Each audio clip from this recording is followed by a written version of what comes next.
بالکل سورج نکلتے ہی پڑھی جائے، طلوع آفتاب کے فوراً بعد پڑھی جائے تو اس نماز کو اشراق کہا جاتا ہے۔ صلاۃ الضحیٰ کو سورج نکلتے ہی اگر پڑھا جائے فوراً، اس کو کہتے ہیں اشراق۔ تو مسجدوں میں لکھا ہوتا ہے اشراق کا وقت، اور اشراق کا وقت یاد رکھیے فجر کے بعد سے اشراق کے وقت تک کوئی نماز ہو بھی نہیں سکتی، کہ تو وہ 20 منٹ طلوع آفتاب کے ہوتے ہیں۔ تو 6 بجے اگر طلوع آفتاب ہے تو 6:22 کو اشراق شروع ہوتی ہے، یا 20 منٹ کا آپ کم از کم فرق لے لے ہمارے علاقوں کے اعتبار سے، ٹھیک۔ تو صلاۃ الضحیٰ کو اگر آپ اول وقت میں پڑھے سب سے تو یہ کہلاتی ہے اشراق۔ اس کی تعداد رکعتیں یاد رکھیے 2 سے لے کر 8 تک ہے، آپ اس کو مکمل 8 رکعت تک پڑھ سکتے ہیں، یاد رکھیں رسول اللہ نے اس سے زیادہ نہیں پڑھی صلاۃ الضحیٰ۔ تو اگر آپ فوراً سورج نکلتے ہی پڑھتے 2 رکعت کر کے پڑھی، کم از کم 4 پڑھنا چاہیے، زیادہ زیادہ 8 کہتے ہیں لوگ، کوشش کیجیے۔ اگر آپ ایک سلام سے پڑھ رہے ہیں تو پھر 4 رکعت پڑھیے، اگر وہ 4 رکعتیں پڑھنا چاہتے ہیں ایک ساتھ، بہتر ہے کہ آپ 2 کر کے پڑھیں، اس میں زیادہ انشاءاللہ عزیز۔ یہ بھی بہرحال 4 رکعت میں ہر جن نوافل میں، لیکن سنت یہ ہے رسول اللہ نے عموماً نوافل کو 2 کر کے ہی پڑھا ہے، کوشش کیجیے 2 کر کے پڑھیں۔ تو 4 رکعت زیادہ زیادہ 8 پڑھی، تو فوراً سورج نکلتے پڑھے تو یہ نماز کہلاتی ہے اشراق۔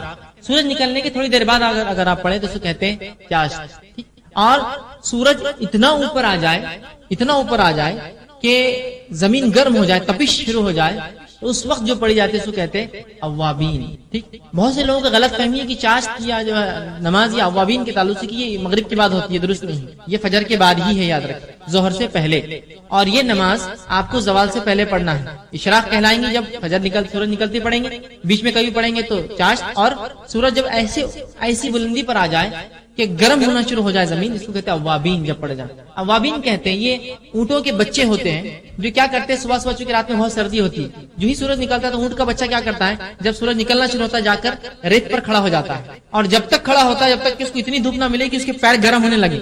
جب اس کے پیر گرم ہونے لگتے ہیں تو لوٹ کر اپنی ماں کے پاس بھاگتا ہے، اس کو کہتے ہیں اواب، پلٹنے والا۔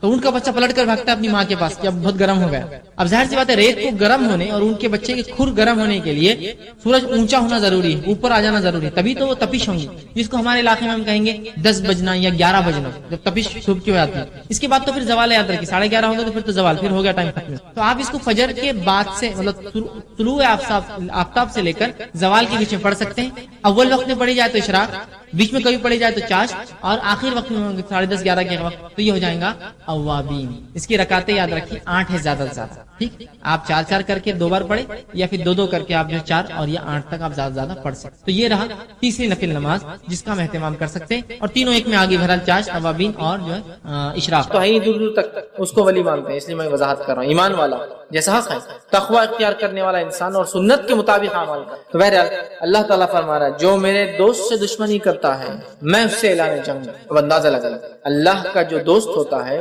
اس کو اگر دنیا میں کوئی چھیڑتا ہے یا اس سے دشمنی کوئی کرتا ہے، اللہ تعالیٰ اس کے خلاف اعلان جنگ کر دیتا ہے۔ کیسے کرتا ہے؟ وہ جس نے دیکھا نتیجے اس کے سمجھ میں آتے ہیں۔ انبیاءوں کے ساتھ جس نے برا سلوک کیا ان کے نتیجے دیکھ لیجئے، صحابہ کے ساتھ جس نے برا سلوک کیا کیسی کیسی موتیں مرے ان کی زندگی دیکھ لیجئے، سلف صالحین پہ جس نے ظلم کیا ان کی زندگیوں کا مطالعہ کرے، خاص طور سے ان کی موتیں دیکھے، اور اس کے بعد معصوم مسلمانوں پہ جس نے بھی ظلم کیا ان کی زندگی کی حالت دیکھے، آپ کہیں گے واقعی میں اللہ تعالیٰ کیسا بدلہ لیتا ہے۔ چونکہ اللہ تعالیٰ جب دشمنی لیتا ہے اس کے خلاف تو وہ دشمنی واقع میں نبھاتا بھی ہے، سمجھ رہا بات، ہر طرف سے اس کو جو ہے چت کر دیتا ہے اس دنیا کی زندگی۔ تو بہرحال اللہ تعالیٰ فرما رہا ہے جو شخص میرے دوست سے دشمنی کرتا ہے اس کے خلاف میں اعلان جنگ کرتا ہوں۔ تو ایک بات ہمیشہ ذہن میں رکھنی چاہیے، اللہ کے نیک بندوں کے خلاف کوئی چال نہیں چلنا چاہیے، اس لیے کہ جب ہم اللہ کے نیک بندوں کے خلاف چال چلتے ہیں در حقیقت اللہ ہمارے خلاف اعلان جنگ کر دیتا ہے۔ ہوتا ہے نا بہت سارے لوگ نیک لوگ خامخواہ تنگ کرتے ہیں زمین کے معاملات میں، اس میں خامخواہ احتیاط کرنا چاہیے۔ آپ خطرناک زون میں جا رہے ہیں، آپ کو تکلیف ہو سکتی ہے، ٹھیک ہے۔ آگے آئیے سنیں، اللہ تعالیٰ فرماتا ہے اور میرا بندہ سب سے زیادہ میرا تقرب اس چیز کے ساتھ حاصل کرتا ہے جسے میں نے فرض کیا ہے۔ اللہ تعالیٰ فرما رہا ہے میرا بندہ سب سے قریب مجھ سے تب ہوتا ہے جب وہ میری فرض کردہ چیزوں کو پورا کرتا ہے۔ اللہ تعالیٰ فرما رہا ہے میرا بندہ میرے سب سے قریب کب آتا ہے؟ جب وہ چیز کرتا ہے جو میں نے اس پر فرض کی ہے۔ تو آپ اللہ تعالیٰ فرمایا میرا تقرب میرا بندہ سب سے زیادہ حاصل کرتا ہے اس چیز کے ذریعے جو میں نے اس پر فرض کیا ہے، یعنی فرائض کے ساتھ میرا تقرب حاصل کرنا ہی مجھ سے سب سے زیادہ میں، مطلب فرائض کے ذریعے میرا تقرب حاصل کرنا یہ مجھے سب سے زیادہ پسند اللہ اعلان کر رہا ہے۔ آگے آئیے پھر اللہ تعالیٰ فرما رہا ہے حدیث قدسی اور میرا بندہ نوافل کے ذریعے میرا تقرب حاصل کرتا، فرض سے سب سے زیادہ، فرض سے سب سے زیادہ، لیکن نوافل سے بھی کرتا ہے فرض کے بعد، مطلب فرض جو ادا کرتا ہے اس کی نفل قبول ہوتی ہے، بات یاد رکھیں۔ پھر اللہ فرماتا ہے پھر جب اور میرا بندہ نوافل کے ذریعے میرا قرب تقرب حاصل کرتا رہتا ہے یہاں تک کہ میں اس سے محبت کر لیتا ہوں۔ میرا بندہ پہلے تو فرض کرتا ہے، میرا تقرب حاصل کر لیتا ہے، چونکہ فرض سے ہی میں سب سے زیادہ قریب ہوتا ہوں بندوں کو، یہ مجھے سب سے زیادہ محبوب ہے۔ پھر میرا بندہ نفل پڑھتا ہے اور نفل پڑھ کر میرا تقرب حاصل کرتا ہے، اتنا تقرب حاصل کرتا ہے، اتنا تقرب حاصل کرتا ہے کہ میں بھی اس سے محبت کرنا شروع کر دیتا ہوں نوافل کے ذریعے۔ اب آگے سنیے ذرا، تو میں بھی اس سے محبت کر لیتا ہوں۔ پھر جب میں اس سے محبت کر لیتا ہوں، فرض سب سے زیادہ اللہ کو پسند عمل ہے، سب سے زیادہ قریب بندہ فرض سے آتا ہے، لیکن فرض سے جو قریب آنے کے بعد بھی جو نفل پڑھے وہ ٹاپ موسٹ چل جاتا ہے۔ بولنے کا مطلب یہ ایک انسان صرف فرض بھی کرے تو اللہ سے قریب ہوتا ہے، لیکن فرض کے بعد جو نفل پڑھے وہ ٹاپ موسٹ لیول تک پہنچ جاتا ہے اللہ کے قریب، اتنا کہ اللہ تعالیٰ اس سے محبت کرنے لگتا ہے۔ اور اللہ فرماتا ہے جب میں اس سے محبت کرنے لگتا ہوں تو میں اس کا کان بن جاتا ہوں جس سے وہ سنتا ہے۔ اس حدیث کو غلط معنی مت لیجیے کہ واقعی میں اللہ اس کے اندر حلول کر جاتا ہے، مطلب وہ وہی باتیں سنتا ہے جو میں چاہتا ہوں کہ وہ سنے،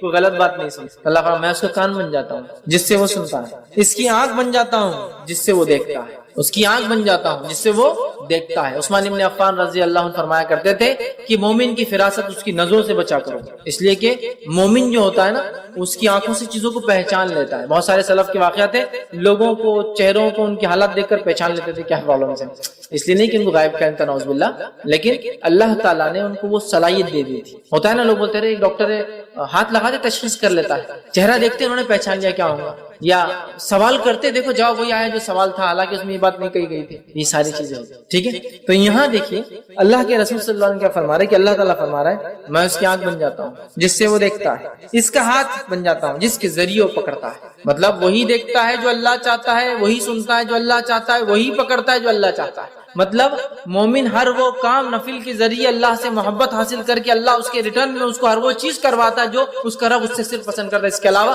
نہ کچھ سنتا ہے، نہ کچھ دیکھتا ہے، نہ کچھ پکڑتا ہے۔ تو میں اس کا ہاتھ بن جاتا ہوں جس کے ذریعے وہ پکڑتا ہے، اور اس کا پاؤں بن جاتا ہوں جس کے ذریعے وہ چلتا ہے، مطلب مومن چلے گا بھی تو سیدھے راستے پر، چونکہ اب وہ غلط راستے پر نہیں جائے گا، چونکہ نفل کے ذریعے وہ اللہ کی محبت حاصل کر چکا ہے۔ اللہ کی محبت جو بندہ حاصل کر لیتا ہے اس کا رب کا فضل اس پہ یہ ہوتا ہے کہ ہر وہ کام کرتا ہے جو اس کا رب چاہتا ہے، اس کے علاوہ وہ کچھ نہیں کرتا۔ یہاں جو ہے اس سے وہ چلتا ہے، ان تمام اعضاء کو اپنی اطاعت میں لگا دیتا ہے، اور اگر وہ مجھ سے سوال کرتا ہے تو میں ضرور بھی ضرور اس کو عطا کرتا ہوں، اگر وہ مجھ سے سوال کرتا ہے تو میں ضرور بھی ضرور اس کو عطا کرتا ہوں، معلوم ضرور بھی ضرور عطا کرتا ہوں اگر وہ مجھ سے سوال کرتا ہے۔ کون سا بندہ؟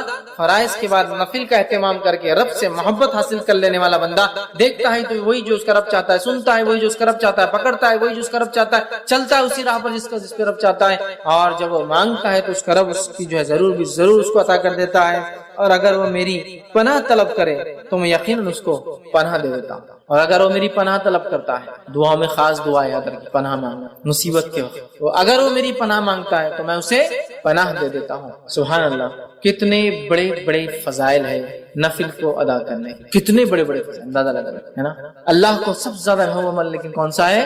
فرض ہے، یاد رکھیں، فرض نماز، مال میں فرض عبادت زکات ہے نا، اس کے بعد اللہ تعالیٰ نے رمضان کے ایک مہینے کے روزے، اس کے بعد حج، سب سے زیادہ محبوب عمل۔ اس کے بعد یہ کرنے کے بعد بندہ نفل کے اندر دوڑتا ہے، آگے بڑھتا ہے، فرض نماز کے بعد نفل نماز، فرض زکات کے بعد نفلی زکات، فرض روزوں کے بعد نفلی روزے، فرض حج کے بعد نفلی عمرے، نفلی حج بولتے ہیں اس کو حج صغیر، چھوٹا حج، وہ کرتا ہے تو اللہ سے اتنا قریب ہوتا ہے کہ اللہ محبت کرنے لگتا ہے۔ جب اللہ محبت کرنے لگتا ہے تو وہ جو دیکھتا ہے وہ جو اس کا رب چاہتا ہے، وہی سنتا ہے جو اس کا رب چاہتا ہے، وہی اس کے ہاتھ پکڑ دے اس کا رب چاہتا ہے، اسی راہ پر چلتا ہے، قدم چلتے ہیں جو اس کا رب چاہتا ہے، اور پھر جب اپنے رب سے مانگتا ہے اس کا رب اس کو پورا، اس کی دعاؤں کو پورا کرتا ہے، اور جب وہ پناہ طلب کرتا ہے تو اللہ تعالیٰ اس کو پناہ عطا کر دیتا ہے۔ میں سمجھتا ہوں بہت بڑے بڑے فضائل، بخاری کی روایت تھی، ہمیں پتہ چلے اس کے اندر کہ نفلی نماز کے ادا کرنے سے جو ہوتے ہیں، جس میں سب سے اہم چیز جو پتہ چلی وہ یہ ہے کہ بندہ اللہ سے قریب، اتنا قریب کہ ہر چیز جو اس کا رب چاہتا ہے وہی وہ کرتا ہے، اس سے ہٹ کر نہ کوئی چیز سنتا ہے، نہ دیکھتا ہے، نہ پکڑتا ہے، نہ اس راہ پر چلتا ہے۔ ہم میں ہر شخص چاہتا ہے ہم نیک بنے،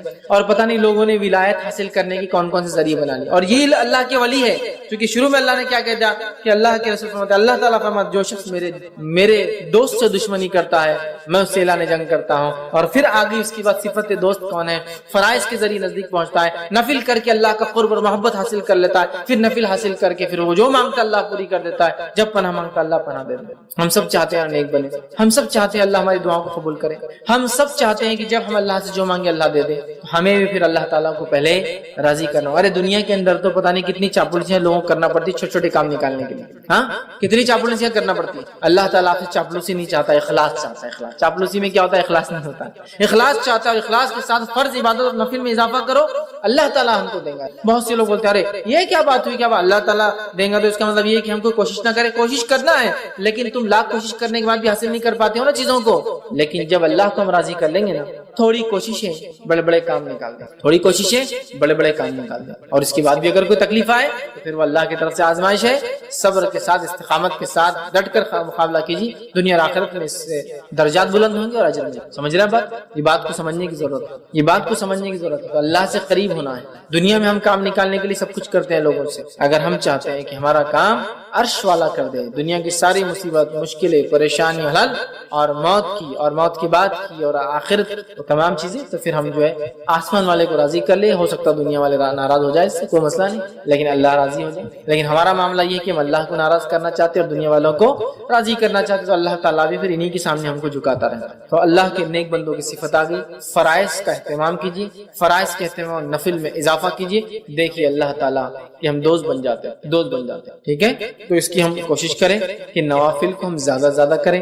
نفل نماز کی فضیلت, اس لیے کہ عبادات اللہ رب العزت نے مختلف ہمیں دیے ہیں, اور یہ عبادت ظاہر سی بات ہے یہ ہمارے انسان کے نفع کے لیے ہوتی ہے. اور عبادتوں کے کرنے سے اللہ رب العزت خوش ہوتا ہے کہ اس کے بندے کو جو اللہ رب العزت نے کرنے کا حکم دیا ہے جس کو وہ پسند کرتا ہے. ظاہر سی بات اللہ تعالیٰ نے ہمیں وہی کام کرنے کا حکم دیا جس کو وہ پسند کرتا ہے, اور انہی کاموں سے روکا ہے جس کو ناپسند کرتا ہے. تو لہٰذا بندہ جب وہ کام کرتا ہے جو اس کا رب اس کے لیے پسند کرتا ہے, تو اس کا رب اس کے بدلے میں اس کو بہت سارے فائدے دیتا ہے.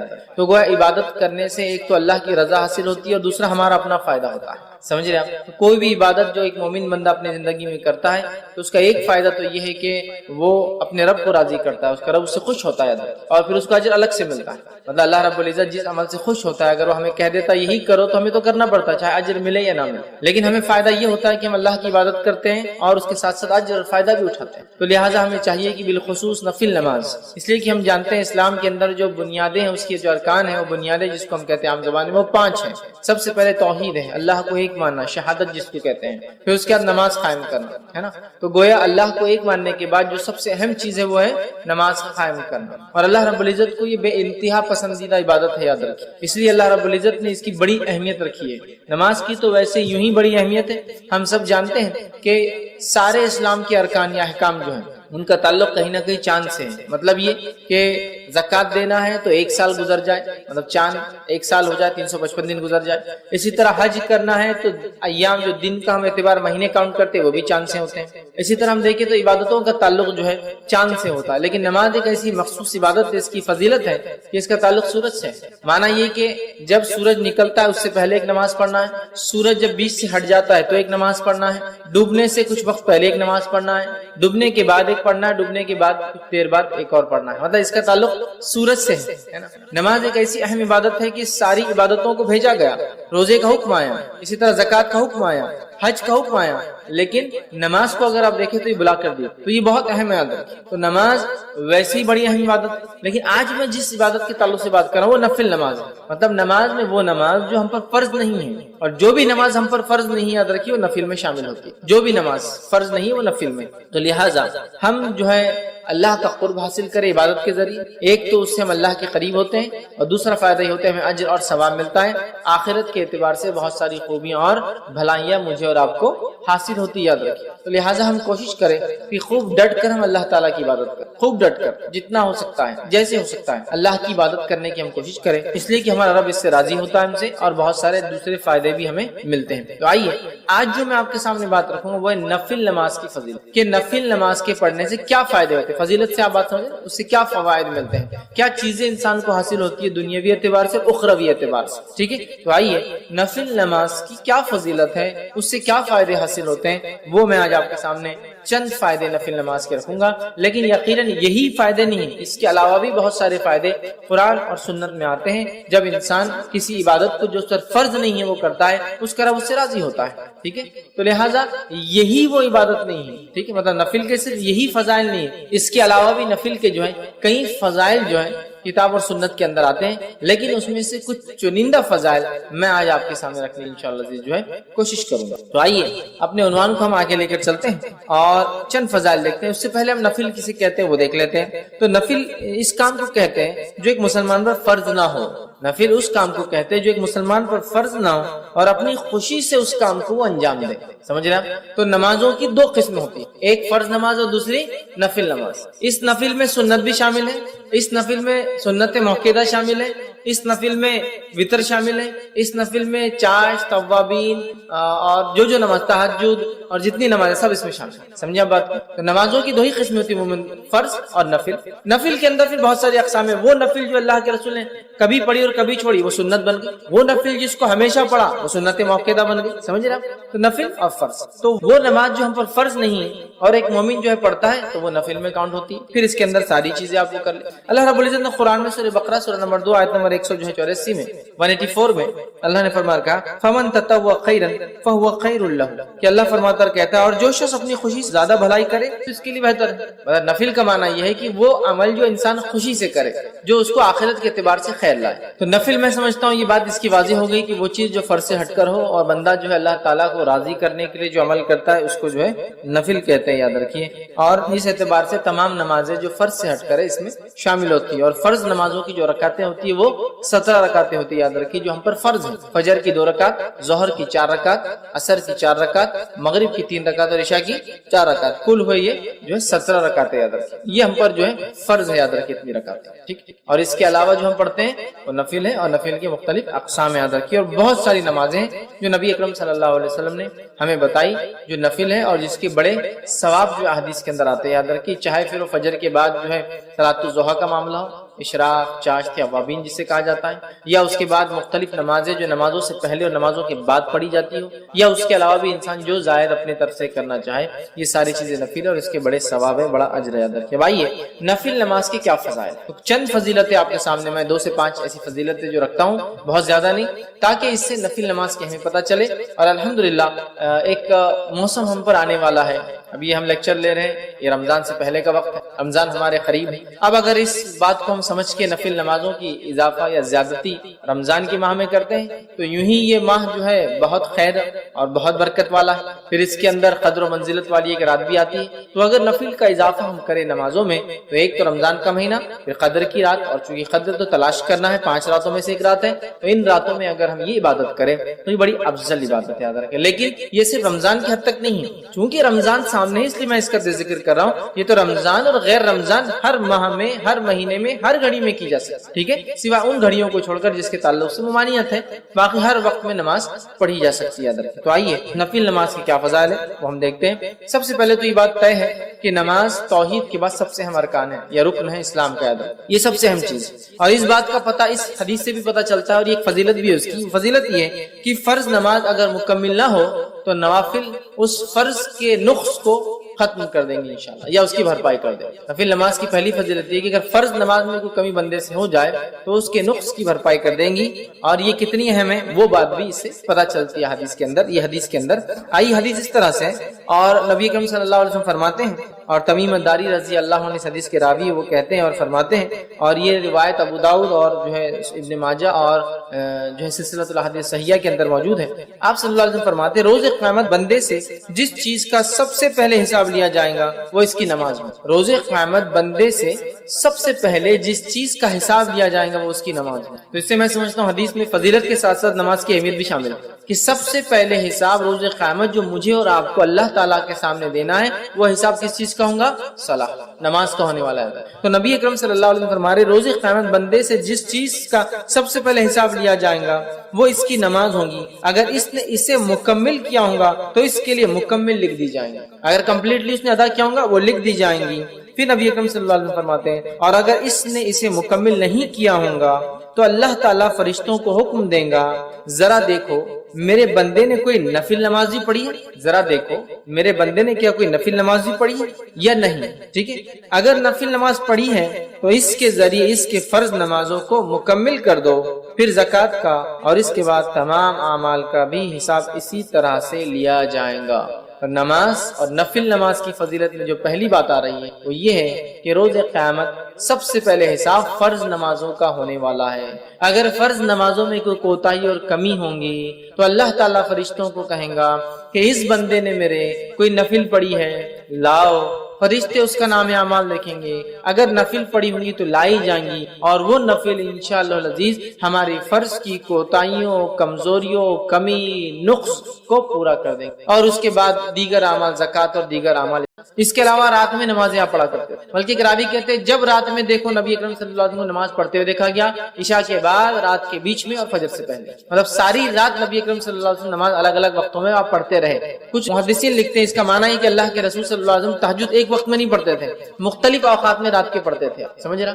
ہر وقت دیکھا گیا آپ کو نماز پڑھتے۔ ہم بھی کوشش کریں نماز پڑھیں، اس سے ہمارے انشاءاللہ درجے بلند ہوں گے اور گناہ ہمارے معاف ہوں گے۔ تیسری چیز نفل نماز کی جو فضیلت اور فائدہ وہ یہ ہے کہ کثرت نفل نبی اکرم صلی اللہ علیہ وسلم کے ساتھ جنت میں داخل ہونے کی وجہ بنے گا۔ سبحان اللہ، کثرت نفل نماز کو زیادہ پڑھنا نبی اکرم صلی اللہ علیہ وسلم کے ساتھ جنت میں داخل ہونے کا سبب یا وجہ بنے گا۔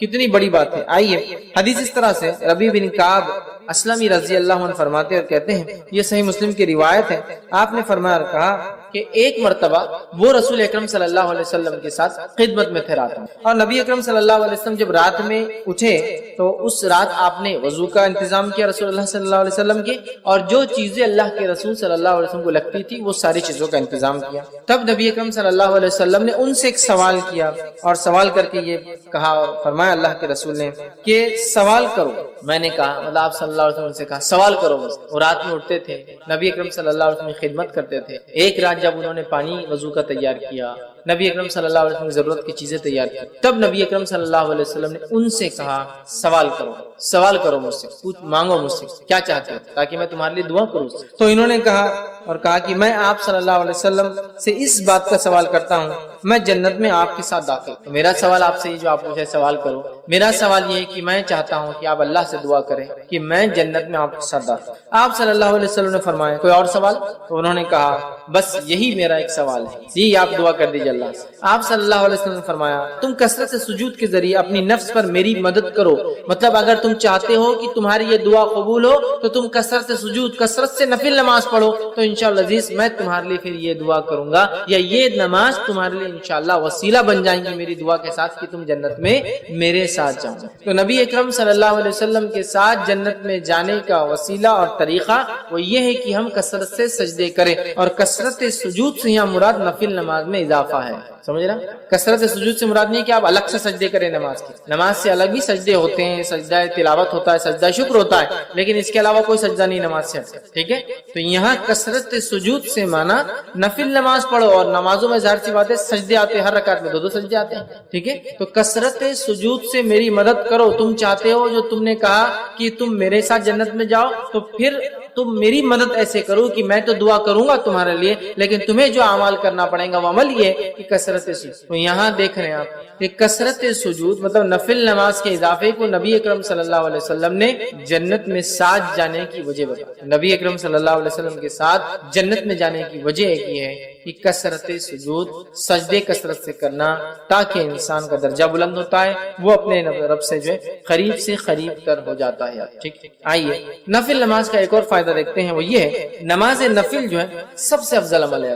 اعمال میں اگر دیکھیں نماز نفل سب سے افضل ہے، اور یہ بات ہم سب جانتے ہیں، نفل اعمال میں سب سے افضل عمل تہجد کا پڑھنا ہے، اور وہ بھی ایک نفل ہے۔ رات کی نماز فرض نماز سے ہٹ کر جو بھی ہے سب نفل میں داخل، سمجھ رہا بات کو؟ اور ہم جانتے ہیں کہ نفل میں سب سے افضل نفل کیا ہے؟ تہجد کی نماز ہے نا۔ تو نمازوں میں یا جس کو نوافل کے اندر سب سے افضل عمل کیا ہے؟ وہ نماز کا پڑھنا ہے، کیونکہ نفل میں سب سے افضل نفل خود ایک نماز یہ تہجد کی نماز، ٹھیک ہے۔ آئیے حدیث اس طرح سے ثوبان رضی اللہ عنہ فرماتے اور کہتے ہیں، ابن ماجہ کی اور سلسلۃ الاحادیث صحیحہ کی ایک روایت ہے، ثوبان رضی اللہ عنہ فرماتے اور کہتے ہیں نبی اکرم صلی اللہ علیہ وسلم نے ارشاد فرمایا کہا تم استقامت اختیار کرو اور تم ہرگز اس کی طاقت نہیں رکھو گے، اور اس بات پر یقین کر لو کہ تمہارا بہترین عمل نماز پڑھنا ہے، اور ایک سچا مومن ہمیشہ وضو کی حالت میں رہتا ہے۔ تمہارا سب سے بہترین عمل کیا ہے؟ نماز پڑھنا ہے۔ اور آپ صلی اللہ علیہ وسلم نے دیکھیے کیا کہا، وَاعْلَمُوا أَنَّ خَيْرَ أَعْمَالِكُمْ، اس بات کو جان لو کہ تمہارے اعمال میں سب سے خیر عمل جو ہے وہ کیا ہے؟ اعمالکم الصلاۃ و نماز۔ تو تمہارے عمل میں سب سے افضل عمل، سب سے خیر عمل کون سا ہے؟ وہ نماز ہے۔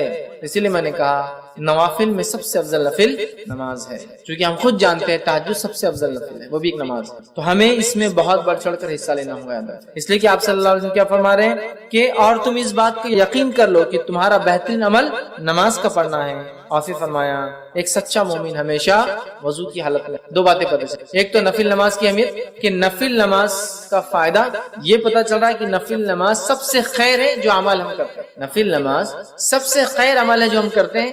اور دوسرا پتہ چلا ایک سچا مومن ہمیشہ وضو کی حالت میں رہتا ہے۔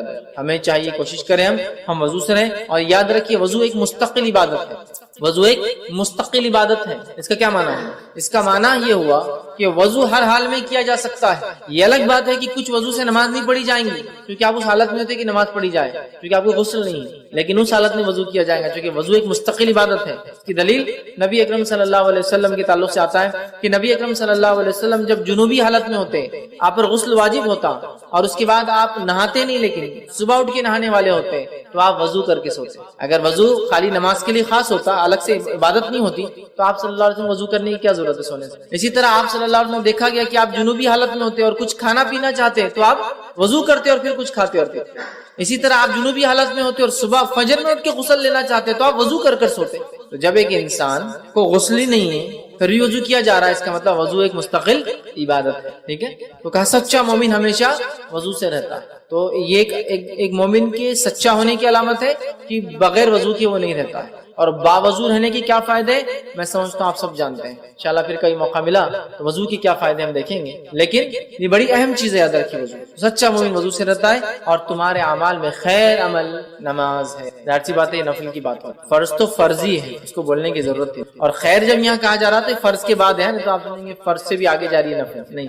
بہت سے لوگ ایسا غلط بھی کرتے ہیں، بہت ساری باتوں کو جو حدیث میں نفل کے تعلق سے آتا ہے سمجھتے ہیں نفل اتنا آگے کہ فرض ان کو پھیکا نظر آتا ہے، ایسا نہیں ہے۔ یہ تمام چیزیں جو نوافل کی بات تذکرہ ہو رہا ہے یہ سب فرض کے بعد ہے۔ جیسا صدقات کے بڑے ثواب ہے لیکن یہ زکات کے بعد ہے، زکات فرض، ٹھیک ہے۔ عمرے کے بڑے فائدے لیکن حج کے بعد ہے، سمجھ رہے آپ؟ تو یہ فرائض کے بعد ہے۔ نوافل کے بڑے فائدے نماز پڑھنے کے لیکن فرض کے بعد نہیں، تو کوئی پتہ چلا فرض ہی نہیں پڑھا اور نوافل پورے ادا کرا چکے، اس کو فضیلتیں پتہ چل رہی، قبول نہیں ہوں گی آدمی جب تک فرض نہیں ہوتی۔ اسی طرح نفل کا گھر میں پڑھنا گھر میں برکت لانے کا باعث ہے۔ بہت سارے لوگ بولتے ہیں تنگ دستی ہے، پریشانی ہے نا، برے حال ہے، برکت نہیں ہے، برکت چھن گئی، وقت کی برکت، کھانے کی برکت، اولاد کی برکت، ہر چیز کی برکت چھن گئی ہے۔ یہ چیز کی گارنٹی، یہ چیز کی گواہی تو ہم سب دیں گے، آج برکتیں چھن گئی، بہت ساری برکت یاد رکھو۔ ہمیں کیا کرنا ہے؟ اس بات کو سمجھنا ہے کہ نفل نماز گھر میں برکت لانے کا ایک ذریعہ ہے۔ آئیے حدیث کی اس طرح سے کہ نبی اکرم صلی اللہ علیہ وسلم فرماتے ہیں، صحیح مسلم کی روایت ہے، اور جابر رضی اللہ عنہ حدیث کے راوی فرماتے ہیں اور کہتے ہیں تم میں سے،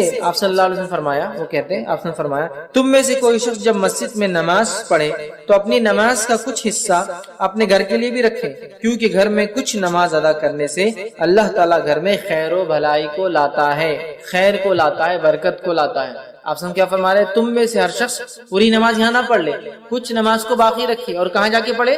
گھر جا کے پڑھے۔ یہ کس کو کہا جا رہا ہے؟ مردوں کو۔ عورتیں تو گھر میں نماز عورتیں گھر میں ہی پڑھتی ہیں عموماً، لیکن مردوں سے کہا جا رہا ہے تم میں سے کوئی شخص پوری نماز یہاں نہ پڑھے، اور اگر کوئی عورت ہمیشہ مسجد جا کے نماز پڑھتی ہے تو اس کے لیے بھی بات ہو جائیں گی۔ بہت سارے علاقوں ملکوں میں مسجد میں بالکل نظم ہوتا ہے، اس کے لیے بات ہوگی کہ پوری نماز سے مراد فرض نماز کے علاوہ جو نمازیں پڑھتے ہو ان نمازوں کو پورا مسجد میں نہ پڑھا کرو، کچھ باقی رہنے دیا کرو، اور کہاں پڑھو؟ جا کر گھر جا کر پڑھا کرو۔ اور فرمایا اس لیے کہ گھر میں یہ خیر اور بھلائی لانے کا سبب بنتی ہے یہ نماز، تو گھر میں خیر اور بھلائی آتی ہے۔ اب ان لوگوں کے گھر کا کیا لوں گا جو نہ فرض پڑھتے ہیں، تو نفل تو بات کی بات ہوئی نا۔ بہت سارے لوگ بتاتے ہیں خیر اور برکت سے وہ محروم ہو چکے ہیں، اس لیے ہم خیر و برکت سے محروم ہو چکے ہیں کہ نماز جیسے افضل عمل کو ہم بالکل دھڑلے سے جو ہے چھوڑ رہے ہیں، نفل تو وہ پڑھیں گا نا جو فرض پڑھتا ہے۔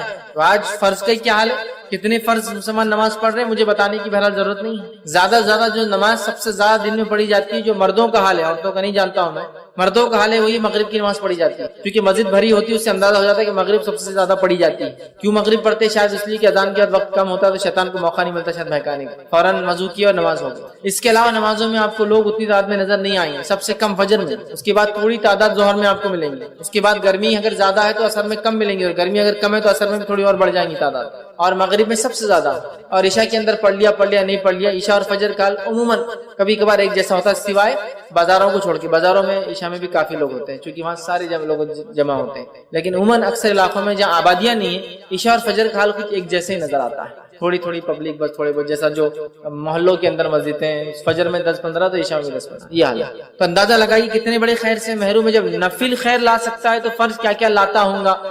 فرض تو پھر فرض ہی ہے نا۔ جب اگر نماز جو نفل ہے وہ اتنا کچھ لا سکتی ہے تو